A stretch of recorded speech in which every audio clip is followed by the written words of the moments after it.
most unorthodox show on the globe. As always, I'm your host, one of your hosts, Myra B. King. And it's your boy Mojo in the building, and we have another special guest with us, as usual, the People's Herbalist. Sir, let them know who you are.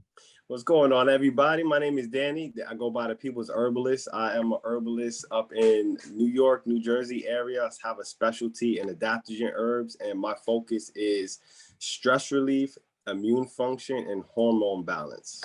How did you get into that? That's not something too typically that we run across, people being interested in those fields like that. So how did you get into that? What caused that? If you know what, a lot of people's story starts from tragedy, right? I fell into herbalism after I seen a lot of close family members and friends, right? A couple of my best friends, their fathers passed away from cancer. And I always knew that there was alternative ways in dealing with that sickness. And I haven't heard anybody really delve too far deep into it. So I looked into it more, found cannabis and other herbals. Unfortunately, cannabis and the laws wouldn't allow me to kind of pursue that to help. So I looked into other herbs, and I just kind of said, what is the best herb on the planet? That was kind of my question, my goal, to find the best herb. And I found a category of herbs called adaptogens, and they are really for stress relief. And I went to school, for sociology and psychology. So social work was my thing, and dealing with people in their environment has always been, my claim to fame. I always wanted to help people feel better wherever they're at, no matter what they're dealing with. So the baseline of all issues, whether it be physical or emotional, is stress. So if I can find an herb that can help reduce a person's stress, then essentially a rising tide raises all ships, whether it comes from, emotional health, psychological health issues, whether it comes from high blood pressure, or whether it comes from, high blood sugars. Those are all driven by stress-related issues. So finding those herbs, I knew I had something really special, and I just, reading things, I think that's really important, reading studies and reading from other experts and their experiences. But for me, experimentation is everything. So I started to do experimentations with these herbs, and from my personal experience, what I saw was groundbreaking, and I decided to pursue full-time hard body. As you should. Now, what did you see that was groundbreaking into exploring herbs? Because there's been a few people are fraudulent when they do it. And sometimes people don't even know much about it. You see people, I'm selling this. Oh, get your tea, get this, you know what I mean? I'm sure we've all have saw that. So essential oils and all of that good stuff. Right. Exactly. So what about you is different, organic? Got you. Oh, well, just to talk on that, there's a lot of people there's a lot of information out there, and it's easy for somebody to read and regurgitate information as if they know it firsthand, right? I decided to take all of those things, take them into account, but always question them until I actually can do what they say. I see the herbs doing what the research is showing in real time with a real person that can give me real feedback. And that's what makes it real for me. So, I talk by experience. When I say something is really good for this, that means I saw it, not because I read it. And that's, and at the end of the day, there's always a really important caveat to add is not every single person is the same. So there will be a herb that works for a group of people that may not work for another group of people. But at the end of the day, if there is hope for one, there's hope for others. And then, the variables we can work out along the way. But making sure that people understand that it's valid and it works, it comes from people's testimony. And that's where I think that's where I differ from others. I don't like to do drastic marketing or trying to promote myself. I like to promote the results, and the results is with everything. That's what matters. Can you explain what herbs is for? I know it may seem, right. Okay, I give you. I mean, we have a young audience, right? So just and explain what herbs is and the importance of it. You know what I mean? Versus, I know we have all this medicine and stuff, but a lot of people don't know where that herbs and these spices and these natural healings healing, like you said, remedies is actually where it derived from. A lot of people are not aware of that. So could you, explain that? Right. So herbs in general, they are plants. So they're plants, but they have medicinal value. So there's something that you eat. I want everyone to recognize that a herb is something that you consume. It's a food. It is not a drug. It is not a medicine, and it does not cure. Now, this is one of the big parts that really throws people off, especially young upcoming herbalists or individuals that know about herbs, or the historic teachers that have been claiming that herbs cure. The power comes from the human body being able to function at a normal and accurate level. The herbs only help that process. So an herb will be like I said, it could be a root, it could be a fruit, it could be a leaf, it could be a bark, it could be anything in a botanical, but it has these medicinal values that help your body function at a higher level. So I think that's the basis of what herbs are, and the value of what they have. Like they said, they have medicinal value, but they do not cure. So when Lee Chopper came out and said that he can cure, but he's gonna cure a whole bunch of stuff by the end of the year. Yeah, he's gonna buy it. Right, you're right. He's chlorophyll and all this good stuff. Yes, he says he's gonna buy himself out of this deal. He was like, he's gonna go, be an herbalist full time and start curing people. So are you saying that's not true? Like you can't cure people off herbs? Strictly off herbs. Right. I want to say it's somewhat of a semantic, because essentially, if you have a diabetes type 2, right, and they say that's an incurable condition. But if you use some herbs that help regulate your blood sugar to the point where you no longer need medication and you no longer sit out in the range of quote unquote diabetic, then essentially, in all layman terms, you've been cured, right? But when you look at it from a medicine, a traditional medicine, and then a scientific aspect, they say that since that disease can continuously come back, technically it's not cured, it's just in a state of remission or reversal. So it comes back to a semantic. So when people say, I can use it, I'm going to be curing, or I have been cured. When someone says I have been cured, I mean, you can't really take anything away from that, because they feel like they have been improved. But when you, and I'm saying this strictly from the scientific community, like when you take me, I'll tell somebody, yeah, that's a cure. But, for legal reasons and legal purposes, I've seen a lot of herbalists get jammed up by saying that. And that's why I always like to make it very known for our community, so other herbalists that are coming up don't get hit with a practicing medicine without a license.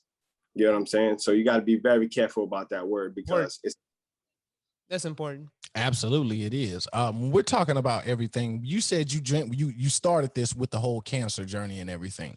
What herbs did you find along the way that actually helps with that process? Because I was just telling Myra King, I watched a video the other day of this woman crying her eyes out. She went through chemo. She's better now, but she says she feels like the process of chemo, there has to be another way, because it broke her spiritually and mentally down so far that to the point that now, even though she's cancer free, she has to recover from the trauma that she went through with chemo. So is there another, I ain't gonna say another way, but are there herbs or anything like that can help us with that process? Hey, this your boy Desi Dez. And it's your boy Mojo. And if you like what you are seeing so far, make sure you like, comment, and subscribe to the page. Please. And if all else fails and you like what you talking about as far as this merch-wise, baby, hit us up. You know what I'm saying? Check us out on YouTube or Instagram or Facebook at Twistedyounginz with a Z. You know what I'm talking about? Make sure you give us an email at twistedyounginz@gmail.com for all promotions. Where's it at twistedyounginz@gmail.com? Yes, sir, with a Z. And also, if y'all don't like what you see right now as far as merch-wise, we got more merch, and we also do your merch. Do your merch, Send us in a couple support designs. Everybody. Yeah, and we do promotional packages, interviews, videos, articles, whatever you guys need, man. Just make sure you hit us up. Holla at you, baby. That's absolutely, yes. Dealing with cancer, especially dealing with the conventional treatments like chemo, it's a twofold battle, because number one, you're trying to offset the damages that the chemotherapy is doing, right? So the question, I guess the original question is, are there herbs to help? Yes, and I think in this regard, the best are medicinal mushrooms. Now, there are a couple of other herbs that work very well, like astragalus root, jalgulin, Those are roots that aren't mushrooms that are very beneficial to dealing with cancer and with the treatment of chemotherapy. But reishi mushroom, chaga mushroom, cordyceps mushroom, and turkey tail mushroom are really, really good adjunct supplementation that you can do if you decide to go through chemo. And if you don't, then you want to take a whole lot of that as soon as possible. But they have shown, and this is how they work, they help recover your cells from damage, right? So there's toxins from the chemotherapy, help recover those cells, and then they help purge the toxins out of your body, as well as helping, just your overall well-being during that process. And that is really, really key, because the emotional health aspect, when you're dealing with such a traumatic diagnosis, a fear filling diagnosis, is having a calm head and also having the recovery aspects as well. Absolutely. Where can people find the supplements that you just mentioned? Where can they find those at? I mean, not supplements, I'm sorry. The mushroom. The mushroom. Yeah, I have the full extracts on my web store, which is paratbeverages.com. Okay. So you can find all of the things that I named on that site. I have different blends, but you can find the individuals ones as well for the experimenters out there. I love people that like to experiment, and they'll take each herb individual and then just try to mix it to their flavor, if you will, to their body type. Absolutely. Another thing I want to ask you about, because obviously heavy in our community, especially, in the Black community, our elders deal with a lot of high blood pressure, or like you say, the whole sugar levels and everything, and obviously with diabetes. Is there anything in that area that will help us, as far as the younger generation moving forward, who's now trying to get their bodies and everything together to ward off the disease, or to get off the whole diabetes train and everything like that? Is there anything that they can do to help themselves, as well as the elders who are dealing with diabetes and stuff like that? Absolutely. And obviously, out of respect for time and obviously everyone's intelligence, I'm not going to talk about the dietary changes that need to happen. Obviously, if you want your blood sugar not to be sky high, you can't eat cheesecake and donuts and cornbread every day. It's not gonna be of benefit. But in order to help the organs that do produce the insulin and help regulate the blood sugar, there's several herbs that are very beneficial. There's some basic ones like cinnamon, but I like to use herbs, the adaptogen herbs, because I feel they have more bang for their buck. So a herb like Jowglen will help reduce blood sugar, help improve insulin sensitivity, and help reduce bad cholesterol in the blood. Okay. So you can one herb called Jowglen, and I've seen like family members, friends, every single person I've given this herb to, they have experienced benefits where their blood sugar numbers have been regulated. And I did a case study myself on this one where they took this for a month. It was actually one of the worst type 2 diabetics that I've ever come across. And I asked him if he was willing to do this test. He said, yeah, for 1 month. He was taking 3 insulin injections per day. And he would also every month have to get an injection in his eye because he had diabetic glaucoma where there was fluid built in. Mm-hmm. So, and he was doing that injection every month for about a year. So after a month of using this herb, Jowglen, the botanical name is Gynostemma pentaphyllum, if anybody is nerding out and would want to know about that. Gotcha.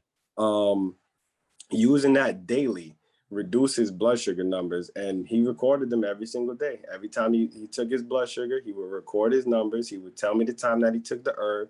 He would do it in the morning, afternoon, and evening, every single day. Out of the 30 days that he did that, every single day his numbers would go down, except for about one. And he told me it was because he actually had the eye injection. And when he get that eye injection, his numbers always go skyrocketing. So at the end of the month, we had all the data, all the numbers, and you see a clear, direct drop in his blood sugar. And after that month, he no longer had to get the injections in his eye because his diabetic glaucoma got better. His A1C got better. So everything got better using this consistently. So that's one of the things I can say for sure. My father as well. He didn't believe it after I told him about the case study. He's type 2 diabetic as well. And, you know, our older generation is, you know, it's really difficult to make them change their ways. So, you know, he used to eat, you know, eating a certain type of way, drinking a certain type of way, etc. But I said, look, this can assist you in this journey to improve your health. And I showed him the data. He didn't believe it. He tried it. He was like, oh, shoot, this is something crazy. I think we're on to something. And that's one of the things that let me know, like, in real time, we can use Jalgulin to really, really benefit our communities, because diabetes and cholesterol is rampant. Yes, it is. Facts. Do you eat meat or consume alcohol? I do on occasion. Alcohol, not too much, but I eat meat as a part of the diet. Okay. So yeah, go ahead. Because I've been trying to tell Myron them. So in my mind, I feel like I want to cut meat out of my diet. I'm just not sure why. I ain't gonna say I'm not sure why. I mean, obviously it's flesh. I want to cut flesh out of my diet, period. But I mean, a lot of people tell me, oh, well, how are you gonna get your protein? And I feel like, you know, the protein comes from the animal eating plants, which plants get protein from photosynthesis and all that other stuff. So in mind, I'm trying to ask you, is there any health benefits to just being strictly plant-based, far as just vegetables and fruits and stuff like that, with cutting meat out? Or do you need meat in your diet to maintain a healthy level of stability? Good question.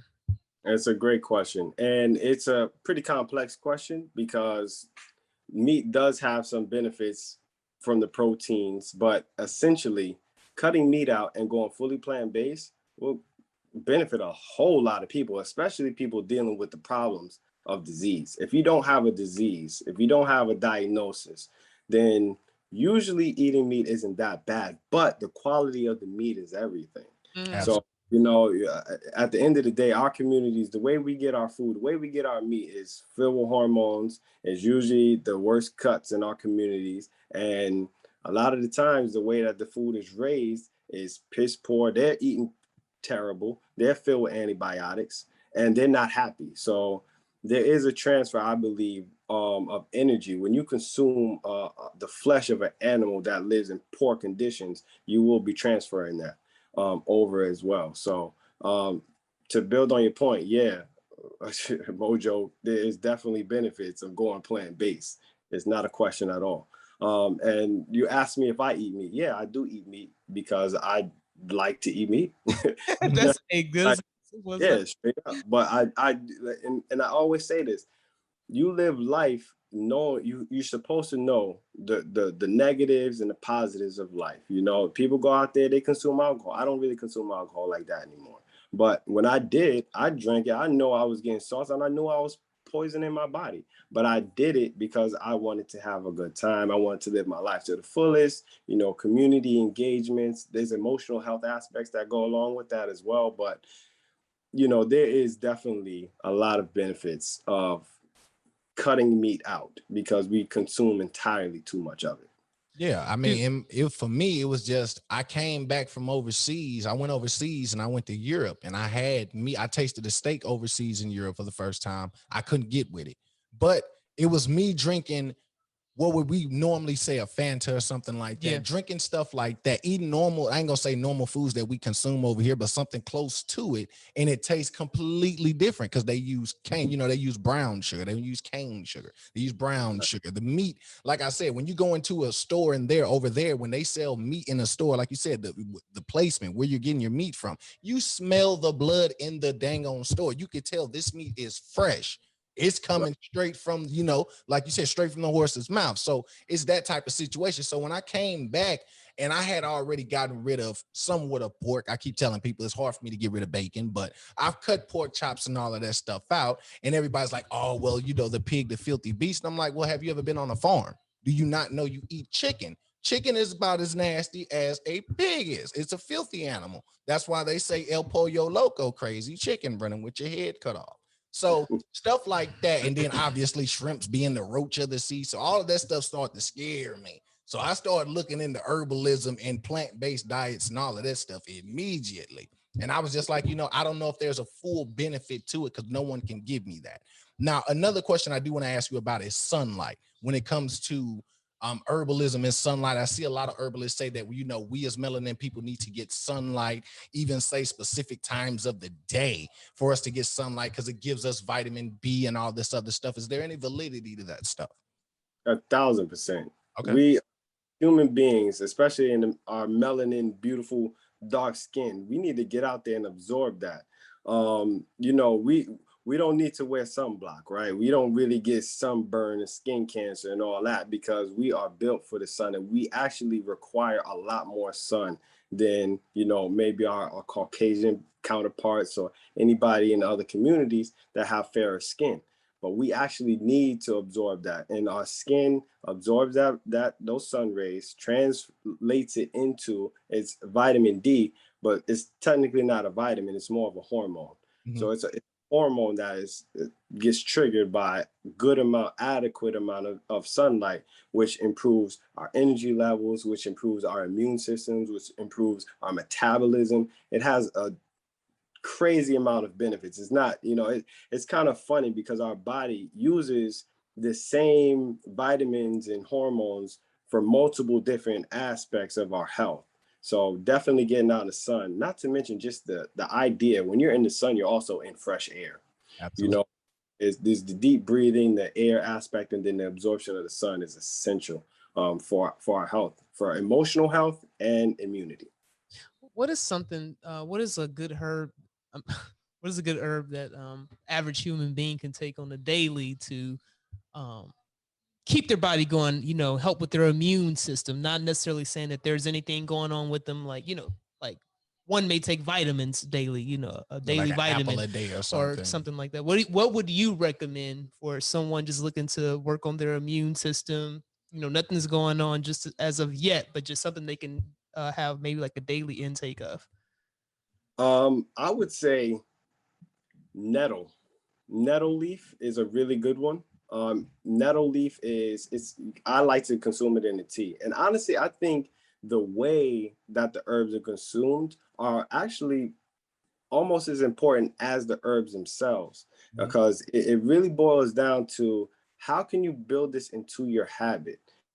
Some people wake up every day and they want a coffee, right? If you can replace your coffee with a nettle tea and you can drink that and it can seamlessly go through your day and you can consistently do that for a week, that might be more important than using a high-powered herb that's in a tincture form that you'd hate because it's bitter and you're not consistent with it. So I can tell you the creme de la creme of herbs, in my opinion, but if it doesn't work out, for your daily habits, then that might not work for you. So I think the way that they're consumed might be a little more important than the actual herb itself. Mm-hmm. Okay. And how long, I'm sorry, it was my mistake. How long have you been studying herbs and experimentation and these case studies? How long have you been doing this? It's been about 6 years. So about 6 years, starting from the self-teaching, then going into the buying every single type of herb that was on the market. Is it expensive? Oh my goodness. Well, I would say the research and development portion of my knowledge, yeah, that was expensive. I was buying herbs from everybody, and I wanted to see what was the best way to do it. The powders, the teas, the whole herbs. But I have found that the liquid extracts, the dual extracts, means water and alcohol, those were the most potent, and they had the fastest effect and the most profound effect. So yeah, I kind of went off a tangent, but you asked me, how long have I been doing this? So great, yeah. Yeah, that process was about 6 years. I'll say 2 years was studying, and when I say study, it was out of research from other herbalists. Dr. Sabi was one of my great mentors. Dr. Layla Africa, a lot of other herbalists, even alive right now. KT the Arch Degree was a big inspiration for me still. There's a lot of herbalists, but learning from individuals that are actually willing to share their information and knowledge, jotting it down, then questioning it. And it's not a form of disrespect to the elders. It's like, look, I appreciate what you're teaching me, and I want to know it fully in my reality. So I'm going to scrutinize what you're doing and try to disprove it, just to make sure that it stands the test of time. And then that lets me know that it's real and valid. So that was, went through that process of the experimentation, and that was another, I would say, about a year. And then I would say about 4 years of pure business, finding that I know this is true, and then building a brand, and then, trying to get all the herbs out to as many people as possible, educating and providing tools for as many as I could. What results did you see in yourself that sparked to keep going full head forward to where it's like, oh, okay, yeah, this is definitely real? My wife had a throat infection on her birthday, and we went out. We was about to go. I took her out to the city. We had this hotel. I took her to miniature golf. We went bowling. It was just a whole great date night. And at the before the dinner time, she was like, "Look, I have this really bad, my throat hurts, and I got the chills." And I was like, "Damn!" I was like, "When did this happen? Like, when did it start?" She was like, "It started early, but I didn't want to tell you because you had this great day all playing for me." I was like, "All right, look." And I had brought a big bottle of the blend that I make. It's called an Elixir. It's a blend of juices and vitamins and herbs all together. I was like, all right, let's do an experiment. We're going to drink like half this bottle and see how you feel. And then we drank almost the whole bottle. We were just taking shots of it because you pour shots, and there's no alcohol in it, but it's just juice. And about an hour later, she got out of it because she was the chills, like under the covers, under the blanket. I thought it was a wrap. I was like, this night is over. It's a wash. I thought we was gonna have a good one. But an hour later, she was like, look, she had this blotch on her neck. Mm-hmm. She's light skinned, so she had a blotch on her neck. And I'm like, what is that? She's like, I don't know, but I feel better. You ready to go to dinner? I was like, let's go. And after I saw that, because she usually gets an annual throat infection that really puts her out for a day or two. And this happened, she had recovered in an hour, after knowing that she was going downhill. And that was like, all right, this is real. And then I looked at her throat, I looked in there, and it was definitely like an infection. Like, you have those white things that usually have a throat infection, but she didn't have the fever anymore. She didn't have any of the symptoms of chill or fatigue. And she just went about her day. And the infection was naturally being taken care of because she had her immune system boosted with the herbs. And that's why I was like, all right, it's a theory, but I'm seeing it actually happening in real time. So that was one of the big ones. Also, I had made a couple of visits to hospitals for people that had unknown stomach issues. Mm-hmm. Now, it happened to be, usually, I don't know if y'all know this, but one of the most common surgical removals is from your gallbladder. Right, a lot.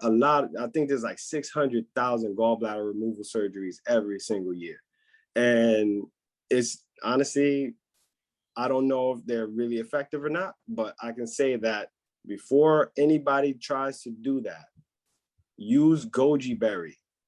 If you have a gallbladder issue, if you suspect a gallbladder issue, if you have an unknown stomach issue at all, using a liquid extract of goji berry, a tonic form, will have tremendous benefits.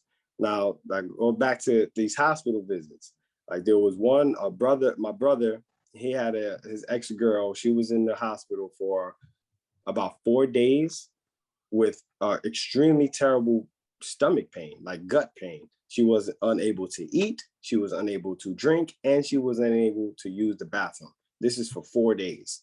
So she's in the hospital, the doctor's like, all right, we got to do something. We don't know what's wrong, but we're going to say it's gallbladder. So let's take your gallbladder out. I told her, before you do it, just try this. It took her about 2 hours to convince herself to actually drink the tonic because her mom was there and they was all afraid. And I guess it's kind of valid to be afraid of the unknown. Even though I think that's nonsense because herbs have been safe for thousands of years for thousands of different people, millions of people essentially through all of our cultures and history. But, given that she's in a hospital setting. Everyone trusts doctors, and as doctors say that herbs are potentially hazardous, you know. So she had her hesitations, but when she took it, about 15 minutes later, she had just vomited up something nasty. And then she felt like she had to take a shower. So us visiting her in the hospital, we was all right, we'll go downstairs and sit at the cafeteria, eat something. And when we went back, which was about an hour later, she was like, I feel so much better. Like, I'm hungry now. So after 4 days of not being able to eat, she took this elixir, puked up something nasty, and then she was able to eat. And then the next day she went home, no gallbladder removed. And after that, a couple of weeks later, I had the same situation. Someone called me with a very similar situation. And at this point, I'm excited. I'm like, oh, they about to cut your gallbladder out? Wait. And they was in South Jersey, probably like a 2-hour drive from me. I'm like, I'm pulling up. Don't let them cut nothing off you until I get there. So I went there, and I had some confidence at this point because I seen it already. And I wasn't sure if this was the same situation, but it sounded very similar. She was in the hospital for 5 days, not able to eat, not able to drink, not able to defecate, not able to urinate. So I go there, I give it she was hesitant as well, but we had a closer relationship. So she trusted me and she drank it. She actually took 2 shots. And about 45 minutes later, she was like, oh, shoot, I think I feel something. And I was like, all right, what's going on? What's going on? She was like, yo, I got to go to the bathroom after 5 days. So she goes to the bathroom. It's the loudest urination I've ever heard. And she was in there just enjoying herself. Like, oh, yeah. And when she came out, she was like, I can't believe this. Like, I'm hungry and I'm good. I don't need no surgery. I'm ready to go home. And that was it. Like, on your website. I'm sorry to cut you off, but what you're speaking of is on your website as well. The goji berry, yeah, absolutely. The goji berry is on the website as well. What are your thoughts on seedless fruits and vegetables? Does it give you the same benefit? I'm looking in these stores now. I'm seeing seedless watermelon, seedless limes. I'm like, seedless grapes. Like, no, they don't. Hold on. I'm sorry. What'd you say? Yeah, no, they do not. The seedless stuff that's in our grocery stores right now do not have the same nutrients as an organically grown fruit of the same variety. Let's say, in paradise, in the Caribbean or something like that. It just doesn't have the same. And it's not to say that you shouldn't eat fruits or fruits are bad or the seedless fruits are terrible for you. No, they're not bad for you. They're just not really that great for you in comparison to the ones that, heirloom fruits, if you will. Just wouldn't provide any benefits, really. You just be eating it. I mean, it provides more benefits than eating a bag of potato chips.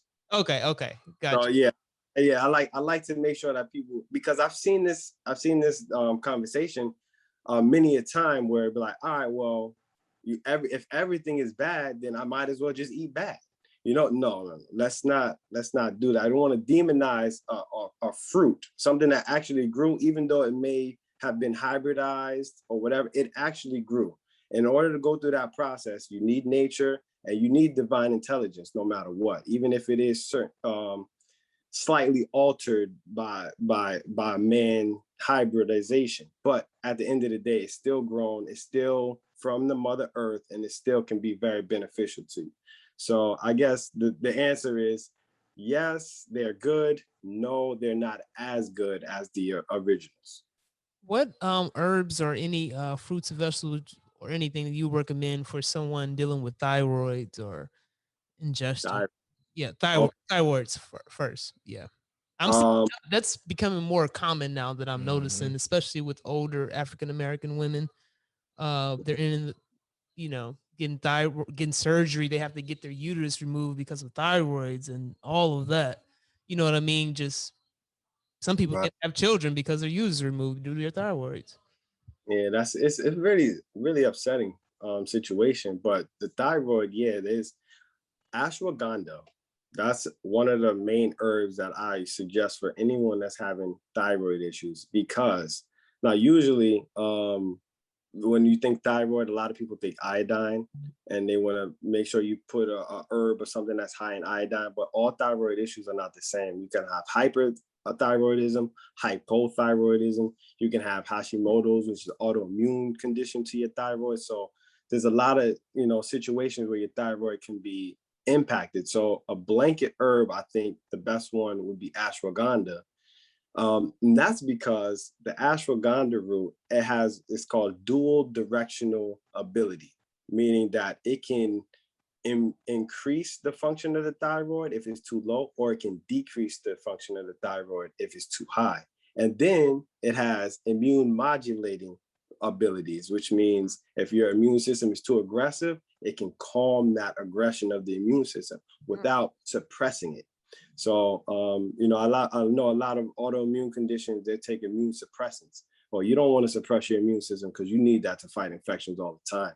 So if you can find an herb that is immune modulatory, like ashwagandha for your thyroid, that I think is, that's my number one. That's my go-to. And this is on your website as well. Ashwagandha, yes, I have that extract as well.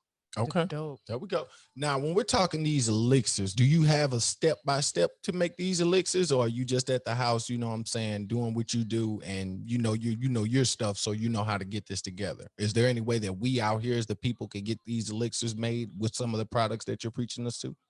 Well, my blend is proprietary, but I can definitely I sell like most of the individual parts of the elixirs anyway. So the elixirs, it's a bunch of different stuff. It's vitamins, it's juices, it's teas, it's herbs all combined into one. But I also have the herbs, the teas, the vitamins sold separately. So essentially, if you want, you can get those and start blending your own stuff. Got it. Now, can I ask you, before we get out of here, what is the Underground Light Road? What is that about? Yeah, so the Underground Light Road for me, it was actually, I got this name from a follower who was on my last account that got deleted. You know, my Instagram account was deleted a couple of months ago because I was actually sharing people's real-time experience with recovering from this past year's pandemic. Yeah. So that went against community guidelines, apparently. Absolutely. So my first page got deleted. So I felt it was essential for this knowledge to get out by meeting people in person. So I wanted to make sure that we had an outlet, you know, a meeting place, a speakeasy. That's what the Underground Light Road is. It's like we're meeting in secret, and we're sharing this very, very essential knowledge with each other and our different experiences. So censorship cannot stop this. You know, we are sharing energy. We are sharing our general care and love for individuals that have a mindset of wanting to help themselves, wanting to help their families, wanting to help their communities. So the Underground Light Road was something I felt like, you know, we're being suppressed. At the end of the day, I know it's a little off, but we are technically slaves. And that's not just people of our color, it's everybody at this point. Everyone is in that realm because we're working, we're being told what we have to do. We are under a lot of constrictions that do not allow us true freedom in regards to our health, in regards to the things that we do on a day-to-day basis, and even in what we put inside of our body in some cases. So, you know, this was an idea. The Underground Light Road is to bring people together so we can find solutions and we can work together and build community. Because that has been broken over this last year with quarantines and a lot of drama and families splitting up. So I wanted to make sure that individuals that was feeling alone out here because they don't have the same viewpoints as their family members, they can come meet up with us. And I wanted to make the light as bright as possible to bring everybody out.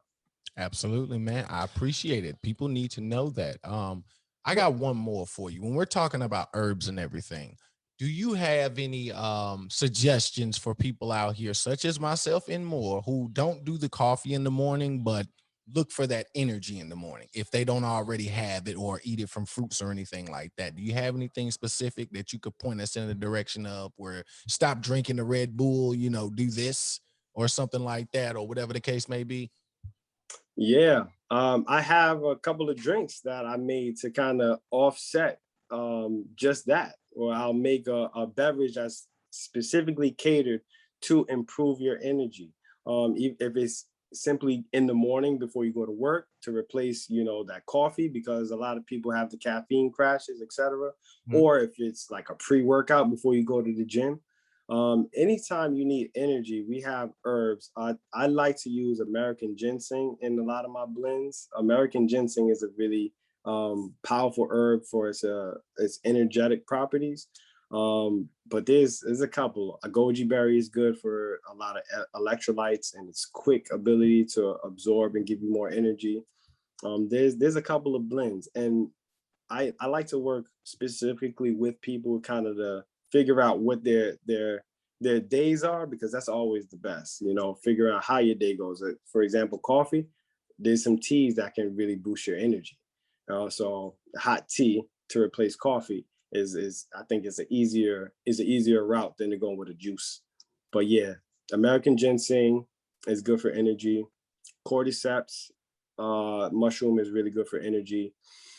Astragalus root is really good for energy. Goji berry blended in there also helps with that process as well. So ditch the rest, and it's doing a lot of damage to our communities slowly but surely, to your kidneys. It is. Okay. Lastly, what is a good fasting diet method to give? Oof. And is that okay? Is fasting is healthy for you, correct? Like, I guess depending on how you fast, right? Resetting the body, I'd assume, right? Right. I think it's blanketly obvious to say yes. Fasting is great, and only because of the average American. So yeah, fasting is great.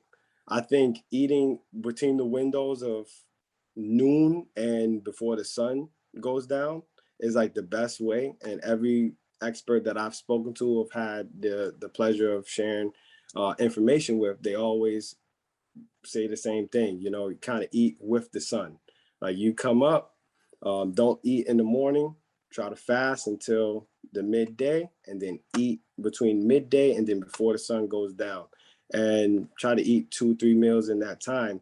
That's a good way to jumpstart your metabolism, your digestion, and then you go to sleep, you rest, and you're recovering instead of digesting. Eating before bed is pretty bad if you want to recover. Now, it seems like you are extremely knowledgeable. You have accumulated a lot over the course of the 6 years that you have went down this journey. What is something that you still feel like you haven't accomplished that you would like to do? Like, in any goals or achievements that you have set for yourself that you may want to accomplish that you haven't yet, or anything on your vision board that you say, hey, I have to get this done, Oh my goodness, that's a whole nother interview. Oh, we got goals. We're never settling. But the first thing I think is priority above all is teaching. Is teaching people that these options are available. Teaching individuals that have some type of desire so they can be a beacon in their community, because I can only go but so far, and I don't want to have a target on my back. I don't want to be the guy that's out here shuffling these herbs and having all these success stories. I want the success stories to come within the communities so they can build their own momentum. And people, when you see your cousin using an herb that your homeboy gave him because he learned from this master herbalist and blah, blah, blah, that holds more weight than somebody just going, oh, look at this guy on Instagram and all the stuff that he has and he's showing and he's sharing. No. It has to be personal. So I really want to teach people that everyone you don't have to be a magician to share herbal information that can be very beneficial to other people. So teaching is number one. Helping people build brands as in entrepreneurism, I think that is essential. The way our economy works, we need to have more producers. So I want to make sure that people have knowledge and understanding that they can build something and share that's not only going to be beneficial to them economically, but also beneficial to their community. So helping entrepreneurs and building brands and passing on this health information is the priority for me. And then past that, my next goal would be growing. growing these herbs and really cultivating the base process from the seed, growing it up, harvesting it, extractions, and then that's once I get there, obviously it's land, that's facility, that's a lot of other stuff that goes into the mix. But yeah, we're always shooting for the stars. We have a clear vision of what's happening and what's going to happen in the future. So I'm really excited about it. Now, with you being in New York and New Jersey, they haven't hit you with any of these crazy lawsuits or anything like that. Like, hold on now, slow down, brother. You're not, hey now. Whoa. Nah, no. I don't get no pressure because I always, like in the beginning of the interview, I always say there's no cures here. So if you talk about, like, I ain't got no cure for you. So there's no way to even come at me. I'm just telling you about basic anatomy. You can ask your doctor about your human body. Does your thyroid work like this? Does hyperthyroidism work like that? It's really about teaching anatomy. And if you understand anatomy and you understand how it's very intricate and beautiful, and you can understand that baseline stuff, there's no lawsuits that can be pushed against you unless you're claiming to do something that is against the law. Like if I say I have this herb that's going to cure you and I can show you, I can promise you, then that's when things get iffy. But I never do that. So I'm under the radar when it comes to the lawsuits. When is the last time you went to the doctor or a hospital? For any bodily problems? For me, for a problem. Well, like if you're having, I'm only asking this because like, was there something wrong? Because your health, you seem to be pretty healthy as far as like the herbs you consume. So to me, I wouldn't think you probably, wouldn't have to go to the hospital, the doctor visits not too often. Yeah, I really don't. I've gone to get checkups because for work I had a daycare, so they made me take tuberculosis tests to make sure I don't got TB, blood pressure, blood tests. But sickness and no, I can't even remember, man. It's been a long. That's good. That's good. Yeah, I don't go to. Well, we definitely, I know you have family in, man. Like you said, this is something that can go on and on and on because it's a continuance of nonstop information. Absolutely. Especially with all the diseases, infections that are out, and knowing that there are other alternative routes besides taking pills, medicine, surgery, or possibly depending on a person's situation. So supplements, definitely, we're gonna drop your website and even we will be in touch, like, hey, what would you recommend us take for, purchase off your website for this and that, you know what I mean? Like, this is all informational, so definitely appreciate it. I appreciate y'all guys, man. Y'all having me on. I really think this is important, to bring this information out to the forefront. And I am your herbalist. I'm your resident herbalist for you guys. If you ever need anything, you just reach out to me. I will point you in the right direction, and I'm never ashamed to say I'm not sure, and I'll point you in another direction to find an expert that can assist. So yeah, you can reach out to me on my website. You can send me a DM. The website is paratbeverages.com. I also have another one, elixirs.com. Okay. Yeah, I'm always here for the people. Yeah, man. We appreciate you, man. Hell yeah, absolutely. Seriously, man. And we appreciate you coming out. Keep doing what you're doing, taking care of the people and giving the people the knowledge. We will stay in contact with you and hit you up as soon as we get a chance. Other than that, man, enjoy the rest of your day, man, and look forward to talking to you again. I appreciate you guys, man. Take it easy. Thank you. We appreciate you.